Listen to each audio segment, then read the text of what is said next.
Hamster Combat versus Dogs. Alin kaya sa kanilang dalawa ang mas may potensyal? At yan po ang siyang ating pag-uusapan sa video na ito. Pero bago po tayo magpatuloy, ay nais ko lamang po munang bigyang linaw ang aking disclaimer kung saan ang nilalaman po ng video na ito ay hindi po ito isang financial advice. For education and information purposes lamang po ang layunin nito. At ayan, unahin po natin ang itong kay Dogs. Ang Dogs ay isa po itong Telegram-based na gaming token na mabilis na sumikat sa Play to Earn or P2E gaming world. Ang token na ito ay kilala sa kanyang highly interactive gameplay at community-driven ecosystem. Ang Dogs ay meron po itong ilang mga key features na dapat tandaan. Una, ang kanilang community-driven ecosystem. Ang aktibong community ng Dogs ang nag-aambag po sa patuloy na development nito. Pangalawa, ang P2E mechanics. Ang token na ito ay seamless na nag-i-integrate sa Telegram's gaming boots, kung saan ay nagbibigay po ng madaling platform para kumita ng rewards. Pangatlo ay ang gaming expansion. Ang Dogs ay may plano na mag-expand beyond sa kanyang initial offerings na naglalayong makapag-attract ng mas maraming users. At panghuli ay ang kanyang tokenomics. Ang deflationary nature ng Dogs ay nagsisiguro po ito ng reduction or pagbawas sa kanyang circulating supply at maaring magpositibong makaapekto sa presyo nito.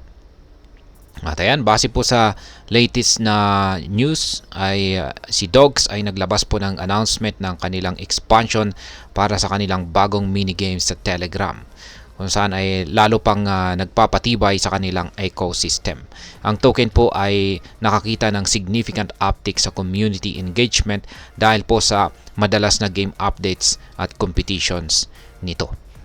Ngayon naman ay pag-usapan natin itong si Hamster Combat.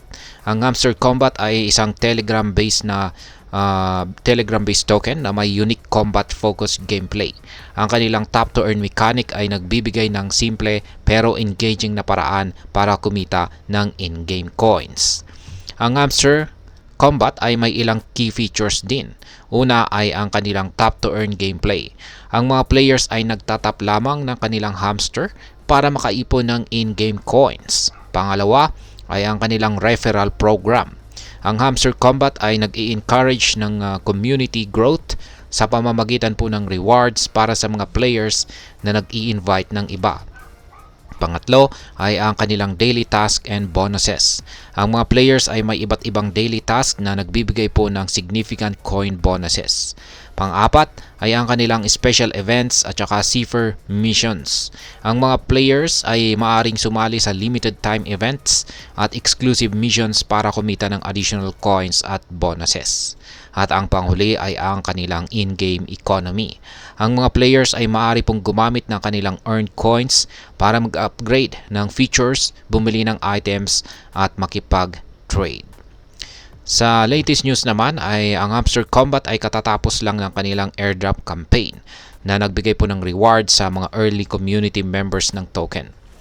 At nag-announce na rin po sila ng bagong game features na mag-i-enhance ng user interaction at mag-i-incentivize ng mas maraming participation. Ngayon ay tignan po natin ang technical analysis ng kanilang presyo. Ang Dogs token ay nag-launch po sa mga presyong 30 digits 55 at nakaranas po ito ng dramatic rally na higit pa sa triple ng kanyang value. Kahit na nagkaroon po ng slight correction, ang Dogs ay nananatiling nasa ibabaw pa rin ng kanyang launch price. Kaya ito po ay nagtitrade sa ibabaw ng key psychological level na presyong 20 digits 1. Ang susunod na target para kay Dogs ay nasa mga presyong 20 digits 5, habang ang support zone ay nasa pagitan naman po ng 30 digits 55 at saka 30 digits 6. Sa kabilang banda naman ay si Hamster Combat. Yan ay umabot po siya sa all-time high na halos 0.01 bago mag-stabilize sa mga presyong 20 digits 5. kung saan ay nagmarka po ito ng 50% decrease mula sa peak nito. Kahit na nagkaroon ng correction, ang altcoin ay nakamit nito ang kanyang impressive market capitalization na higit $600 million sa peak nito, kung saan ngayon ay nasa higit $320 million. Sa predictions ay ang dogs ay kasalukuyang nagtitrade yan sa ibabaw po, ayan, dito sa prediction ay sa ibabaw po ng psychological level na 0 po to 0 digits 1. Ang susunod na logical target kapag nalampasan na nito ang all-time high ay nasa mga presyong 20 digits 5. Sa downside naman ay ang pagitan ng 30 digits 55 at saka 30 digits 58 ay malamang ang magsisilbing support zone. Para naman kay Hamster Combat ay pagkatapos po ng kanyang initial surge sa 0.01, ang token ay nag-stabilize sa mga presyong 20 digits 5. Kaya ang Hamster token ay maaring makakita po ng significant gains sa mga susunod na araw habang ito ay patuloy na nagbi-build ng kanyang momentum. So, alin sa kanilang dalawa ang mas may potensyal?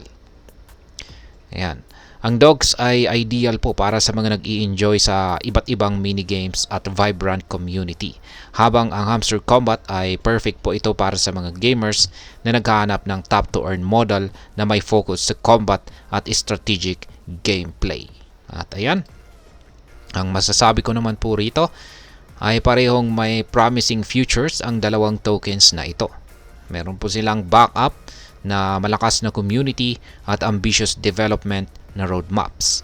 Ang desisyon ay nakasalalay po sa inyong gaming preferences at kung saan kayo mas connected sa community nito.